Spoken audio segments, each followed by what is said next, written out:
Jesus taught it. He prayed for it. Got a minute? Let me tell you about it. Jesus called all of his believers to be one. He prayed that we might be one as he and the Father in heaven, unified.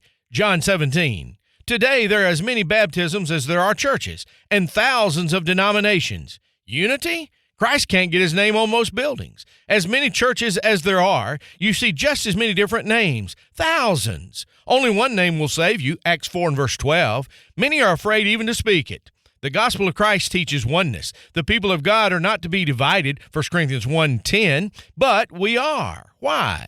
Because Jesus likes it that way? You know better than that. He called us to be one, Ephesians 4, 3 through 6. There is one body and one Spirit, even as you are called in one hope of your calling, one Lord, one faith, one baptism, one God and Father of all, who's above all, through all, and in you all. The reason for wickedness on every hand? The people of God are divided, and the devil is conquering. Thank you for listening to One Gospel Minute. Stay in touch with our podcast on our website and on Apple, Spotify, YouTube, or wherever fine podcasts are distributed. Tennessee Bible College, providing Christian education since 1975 in Cookeville, Tennessee, offers undergraduate and graduate programs. Study at your level. Aim higher. Get in touch with us today. Don't you want to go to heaven when you